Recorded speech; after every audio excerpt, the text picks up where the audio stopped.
आज 2 अक्टूबर गांधी जयंती के मौके पर जानबूझकर गांधी जयंती के मौके पर प्रेस कॉन्फ्रेंस रखी गई।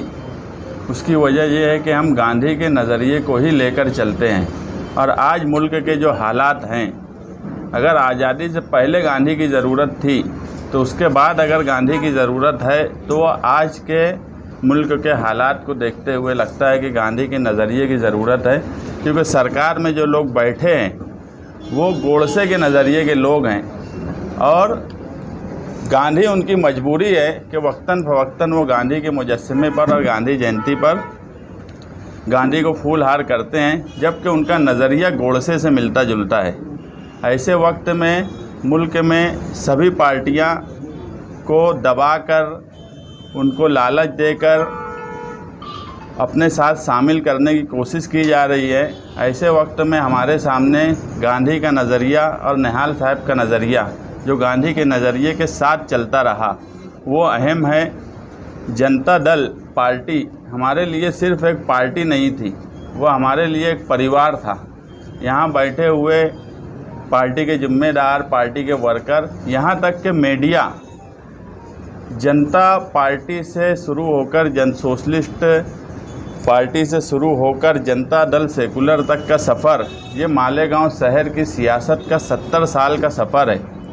जो यहाँ बैठे हुए मीडिया को भी ये बात पता है कि हमने इस सेकुलरिज़म को ज़िंदा रखने के लिए, लोगों का काम काज करने के लिए हमेशा काम किया, मगर हालात अब ऐसे बन गए कि शान हिंद ने जो ऐलान किया कि हम अब इस पार्टी के साथ नहीं रह सकते, मुझे लगता है पार्टी के तमाम ही जिम्मेदार कारपोरेटर, वर्कर्स उस फैसले के साथ में हैं।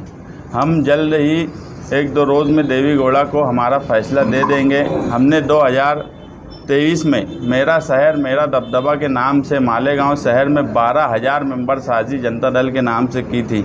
उन सारी मेंबर साजी के साथ बॉडी डिज़ोल्व की जा रही है।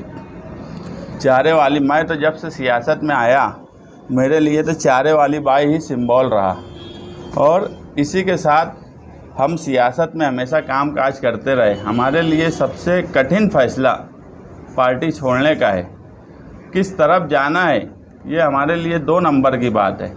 आज एक परिवार मालेगांव शहर में जनता दल निहाल साहब के वक्त से इक़्तिदार से लेके बढ़ती भी रही, कमज़ोर भी होती रही, बढ़ती भी रही, सारे नुमाइंदे देखे। मुझे ऐसा लगता है कि मीडिया के में बैठे हुए यहाँ जो नुमाइंदे हैं, उनका भी एक दिली लगाव इस पार्टी के साथ रहा है। भले ही पार्टी ऊंचाई पे गई हो या नीचे आई हो, उतार चढ़ाव पार्टी के साथ लगे रहे, मगर एक लगाव इस शहर के हर लोगों का, एक आम आदमी से लेके यहाँ तक के सियासत में यहाँ से ट्रेनिंग लेने के बाद दूसरी पार्टियों में जाने वाले लोगों का भी लगाव इस पार्टी के साथ रहा है और वो दूसरी पार्टी में भी रहे तो भी इस पार्टी से लगाव रहा है। ऐसे वक्त में इस पार्टी को छोड़ना हमारे लिए बहुत मुश्किल का फ़ैसला रहा, मगर जो फ़ैसला देवी गौड़ा साहब, कुमारस्वामी साहब ने लिया, वो एक नज़रिए के ऊपर उसका अटैक था और हम नज़रिए से हट नहीं सकते थे। इसलिए आज ये फ़ैसला किया गया और मैं मालेगांव शहरियान को ये यकीन दिलाता हूँ कि मुस्तकबिल में निहाल साहब का जो नज़रिया रहा है, उस नज़रिए को ध्यान में रखकर ही कोई फ़ैसला किया जाएगा। महाराष्ट्र जनता दल सेकुलर एक कमेटी बनाई है, वो पार्टियों से बातचीत करेंगी। हम भी मालेगांव शहर में, मालेगांव शहरियान का एक ये निहाल साहब से एक ऐसा लगाव है जो मालेगांव शहर की जड़ों में है। आज मालेगांव शहर के बुज़ुर्गों से लेकर नौजवानों तक इस पार्टी के साथ एक लगाव रहा है। हम उनसे भी बातचीत करेंगे। हम जल्द ही उनसे एक जायज़ा कमेटी बना के हम आम लोगों से मिलने की कोशिश करेंगे और उनसे समझेंगे कि हमें अब मुस्तकबिल में मालेगांव शहर को सामने रखते हुए, मालेगांव शहर की सियासत को सामने रखते हुए, मालेगांव शहर में जिस तरह से लीडरान फ़िरका परस्ती के साथ जुड़ रहे हैं और अपने मुफाद के लिए जुड़ रहे हैं, जिस तरह की सियासत अब मालेगांव शहर में हो गई है, ऐसे वक्त में सोशलिज़म का नज़रिया और फ़िरका परस्तों को किस तरह मुँह तोड़ जवाब दिया जाए और हमारा मुस्तकबिल क्या हो, ये सिर्फ हम लोग जहाँ जो बैठे हैं, ये सिर्फ इनका मुस्तकबिल नहीं तय करेगा, आने वाला फ़ैसला मालेगांव शहर का मुस्तकबिल तय करेगा, मालेगांव शहर की आवाम का मुस्तकबिल तय करेगा। और मुझे पूरी उम्मीद है कि मालेगांव शहर के रहने वाले शहरियान अपने मुस्तकबिल के लिए हमें अच्छा मशवरा देंगे और हम वो मशवरा महाराष्ट्र जनता दल तक भी पहुंचाएंगे और कोशिश करेंगे कि मालेगांव शहर की जो सोच है उस हिसाब से कोई अच्छा फ़ैसला हो। साहब रहे निहाल साहब ने अपनी सियासत की शुरुआत सन 1950 के बाद से की। जब से आज तक मालेगांव शहर और मालेगांव शहर के शहरियान सेकुलरिज़म, सोशलिज़म और मसावात को पसंद करते हुए साथी निहाल अहमद साहब के साथ रहे। साथी निहाल अहमद साहब ने अपनी सियासी ज़िंदगी का सफ़र सोशलिस्ट पार्टी से शुरू किया, फिर वो प्रजा सोशलिस्ट बनी। उसके बाद हालात आते गए, तब्दीली, पार्टी टूटती गई, लेकिन साथी निहाल अहमद साहब अपने उसूलों पर, सोशलिज़म पर और सेकुलरिज़म पर कायम रहे।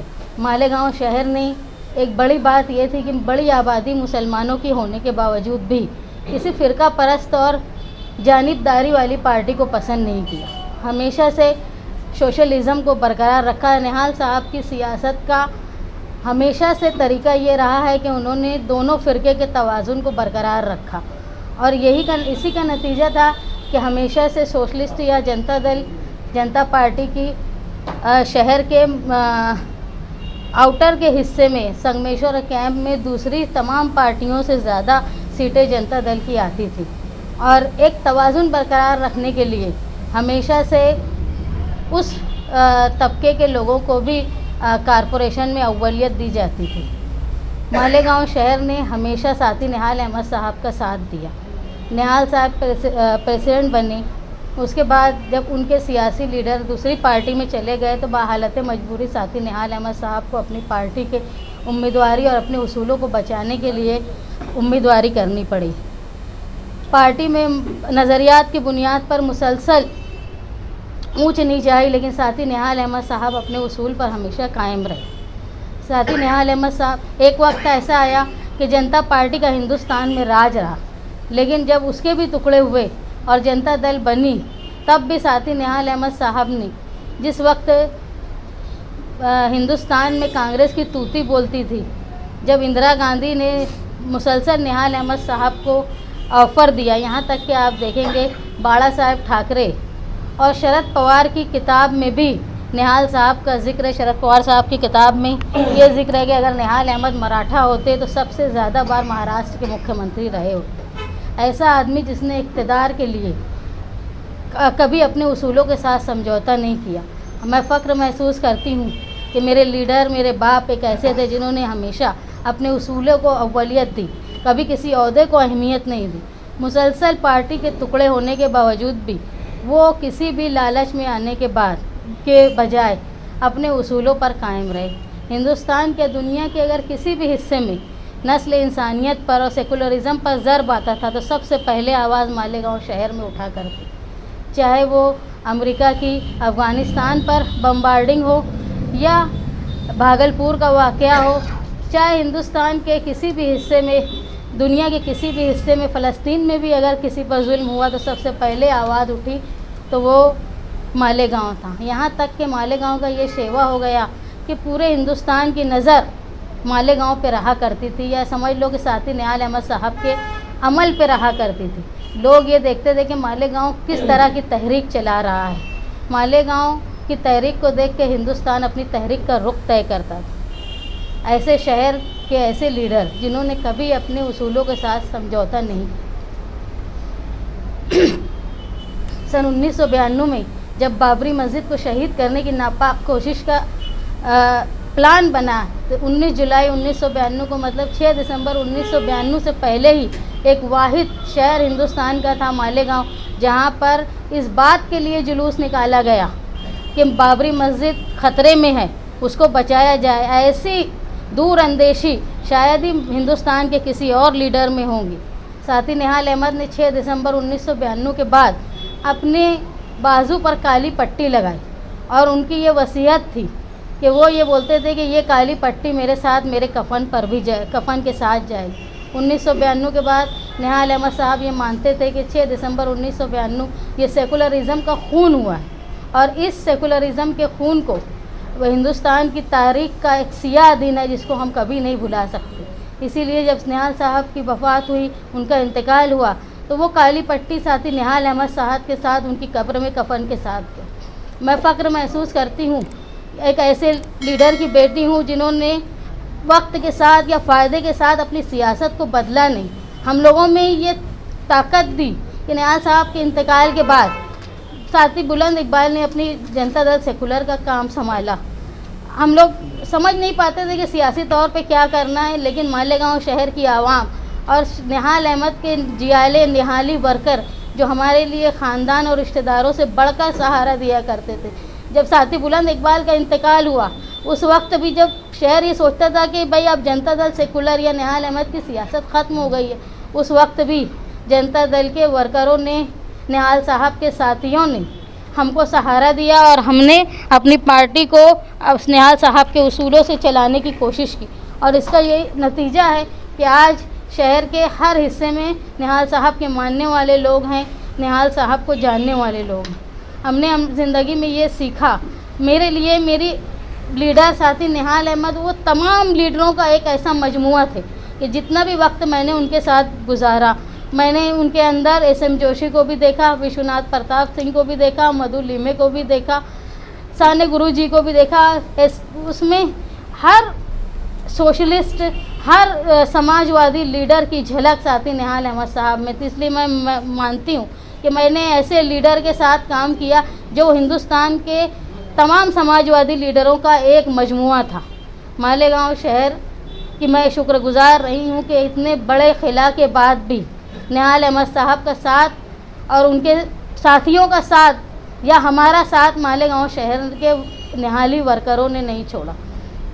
लेकिन अब जो हालात आ गए, जब जनता दल थी उस वक्त शरद यादव एनडीए के साथ पैक्ट किए, लेकिन साथी निहाल अहमद साहब ने उनका साथ न देते हुए सेकुलरिज़म को अव्वलियत देते हुए जनता दल सेकुलर में रहे।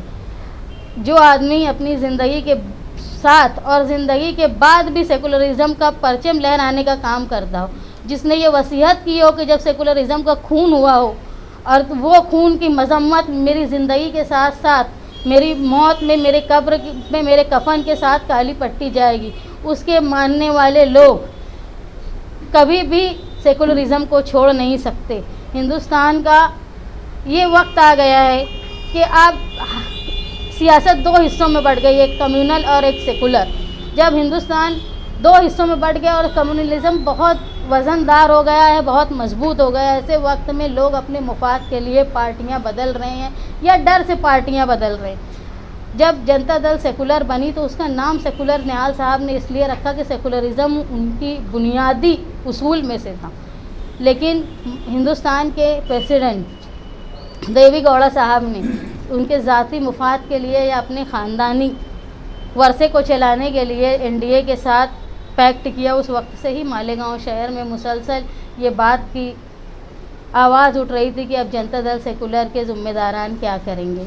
मेरा ये बोलना है कि साथी निहाल अहमद साहब के उसूल हमारी ज़िंदगी के उसूल है। सियासत में साथी निहाल अहमद साहब जिस तरह रहे, उन्होंने बड़ी बड़ी पोस्ट को, बड़े बड़े ऑफ़र को इसलिए कुर्बानी दी कि वो अपने उसूलों से हटना नहीं चाहते थे। वही वर्षे को हम कायम रखते हुए आज बहुत भारी मन के साथ मैं शान हिंद निहाल Ahmad, Janata Dal secular president district Malegaon, ये ऐलान करती हूँ कि हम लोग आज जनता दल सेकुलर छोड़ रहे हैं। हमारे तमाम ओहदेदारान के साथ ये जनता दल से जो सेकुलरिज़म की बुनियाद को छोड़ दिया है, इसके साथ हमारा अब कोई ताल्लुक़ नहीं। आगे क्या कदम है? महाराष्ट्र यूनिट ने तय किया है कि वो हम ख्याल सेकुलरिज़म पर कायम पार्टियों से कांटेक्ट करेगी। हम उनके फ़ैसले का इंतज़ार कर रहे हैं। और मसावात, यकजहती, ये निहाल साहब की ज़िंदगी का उसूल था और हमारी ज़िंदगी का ये है कि साथी निहाल अहमद साहब ने जो किया हम उसी का पालन करते। अगर हमारा ऑल इंडिया अध्यक्ष सेकुलरिज्म को छोड़ देता है तो हम पक्ष के मोहताज नहीं, हम उसूलों के मोहताज हैं। हम साथी निहाल अहमद के निहाली नज़रिए पर कायम रहेंगे। मुझे कि इस वक्त अगर साथी निहाल अहमद साहब होते तो वो भी यही फैसला करते। नहीं, देवगढ़ के फैसले का कौन कौन से लोगों ने विरोध किया? मतलब पूरी महाराष्ट्र यूनिट ने 30 तारीख को पुणे में साने गुरुजी सेवा दल के हॉल में उनकी निषेध किया और उन्होंने भी इस बात को ये माना कि हम सेकुलर थे, सेकुलर है और सेकुलर रहेंगे। जो पूनम मीटिंग हुई उसमें पूरे जनता नहीं शरीक थी, कुछ जनता के कुछ देखो, हर पार्टी में हर तरह के लोग होते हैं। चंद मेरे ख्याल से कार्यकारिणी के 5 से 7 लोगों के अलावा हर ज़िले के लोग वहाँ पर शामिल थे। नहीं, गिने जुने 2-4 जो ना मेन लोगों के नाम बताओ ना, जो वहाँ उनके जो वहाँ पे कमेटी बनी थी जो फैसला करने में, उसमें प्रताप उघाड़े, पीडी जोशी,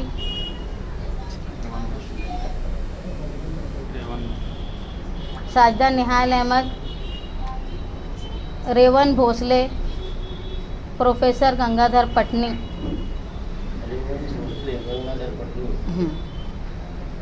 जिन पार्टियों का नाम चल रहा है उसमें समाजवादी सबसे ऊपर है, क्या लगता है आपको? समाजवादी बेस्ट सुटेबल है? देखो, ये सारे अख्तियार जो है वो महाराष्ट्र पार्टी के यूनिट के जो जिम्मेदार जो कमेटी बनी है उनको दे दिया गया है। हम सिर्फ ये चाहते हैं कि जो जनता परिवार का हिस्सा हो, क्योंकि हमारा जो सोचने का नज़रिया है वो सेकुलरिज्म का है। ऐसे सेकुलर पार्टी के साथ महाराष्ट्र पार्टी फैसला करे जहां हमारा दिल मुतमईन हो। वो हाल में तुम्हारा डिसीजन क्या रहेगा? हमको या तो पार्टी के साथ रहेंगे? नहीं, हमको ऐसा लगता है कि वो सबकी भावनाओं को समझते हैं और वो कोशिश यही करेंगे कि हर किसी की भावना आहत ना हो, ऐसा फैसला करे। अगर हमको ऐसा लगेगा, जो उम्मीद नहीं है कि वो हमारी भावना को नहीं समझेंगे, जब नहीं समझेंगे तो उस वक्त डिसाइड करेंगे। नहीं है छोड़ दी, लेकिन अब पार्टी चलाना है आपको। पार्टी आजकल में छोड़ना हाँ, ये हमारी मर्जी नहीं है, ये हमारी मजबूरी है। लोग मालेगांव शहर में पार्टी छोड़ते हैं इक़्तिदार या ओहदे की लालच में या फ़ंड की लालच में। सीधी बात, ना हमने फ़ंड की लालच में कोई पार्टी छोड़ी, ना खुशी से अपनी पार्टी छोड़ी, ना कोई सत्ता के लिए। हम लोग निहाली उसूल पे चले आ रहे और निहाली उसूल पर चलते रहेंगे। और वो उसूल, हमको ये लगता था कि हमारे ऑल इंडिया अध्यक्ष के फैसले से वो उसूल ख़त्म हो रहे हैं, इसलिए हमने किसी लालच में या किसी सत्ता की लालच में, पैसे की लालच में नहीं छोड़ा। अगर पैसे की लालच में छोड़ना था तो 1999 में निहाल साहब को बहुत ऑफर आते थे, उसी वक्त छोड़ दिए। जनता दल सेकुलर अब सेकुलर नहीं रही, इसकी वजह छोड़ रहे हैं ना आप पार्टी? साथ ही निहाल अहमद साहब ने जनता दल यूनाइटेड जब अलग हुई और 2 टुकड़े हुए तो जनता दल सेकुलर, ये सेकुलर लफ्ज़ लगाने वाले साथ ही निहाल अहमद साहब।